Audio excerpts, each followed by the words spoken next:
Right, let's just dive straight in with the biggest question, the one that drives this whole entire investigation. How does a city this powerful, this magnificent, just vanish from the pages of history? To solve this mystery, we have to understand the scene of the crime, so to speak. So forget everything you think you know about how cities are built. Petra isn't made of brick and mortar. Its temples, its tombs, its homes, they're all sculpted directly from the living rock of the desert cliffs. It's an absolute masterpiece of ancient engineering and art. And what's wild is that for centuries, this unbelievable city was just gone, wiped off the maps of the Western world. It became a ghost town, just a whispered legend among the local tribes, a true lost world, just sitting there, waiting for someone to find it again. So, where does an archaeologist even start? Well, you start with that moment of rediscovery. Let's get into the first phase of our investigation as we enter the lost city. For hundreds of years, Petra was a secret, closely guarded. But then, in 1812, this Swiss explorer, Johann Ludwig Burckhardt, disguised himself as a traveler and actually tricked his local guides into leading him to these rumored ruins. You can just feel the shock in his journal entry when he wrote, "A massive city carved into stone, hidden in the middle of the desert." I mean, the awe in those words. He knew he'd stumbled onto something the world had totally forgotten. The first thing any investigator does is lay out a timeline of events. And Petra's is, well, it's fascinating.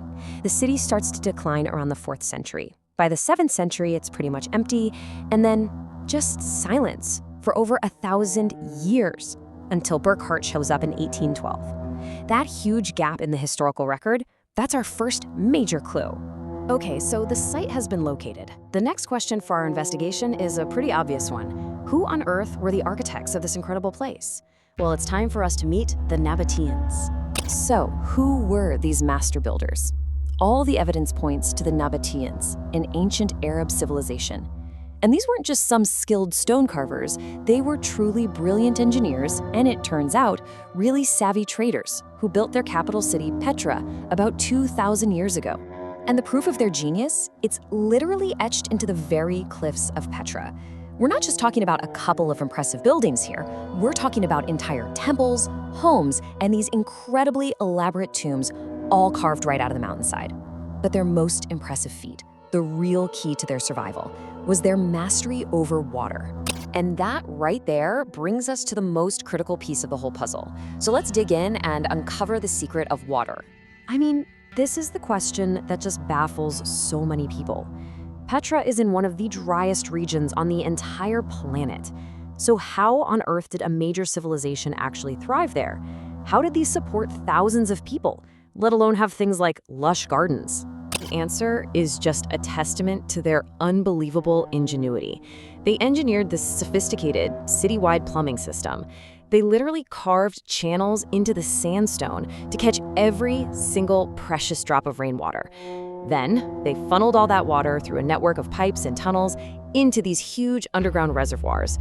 It was so effective, it could provide enough water for 30,000 people in the middle of the desert.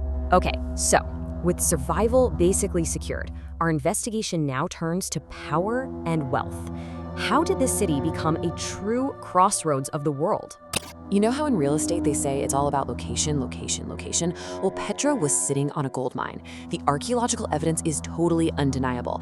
Its position was its single greatest asset. It was the central hub connecting these lucrative spice routes from Arabia to the bustling markets of Egypt and the Mediterranean.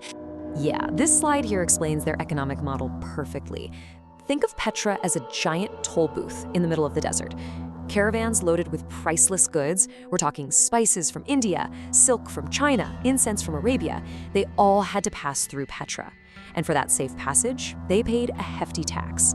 This steady stream of cash made the Nabataeans fabulously wealthy. But of course, that kind of success didn't last forever.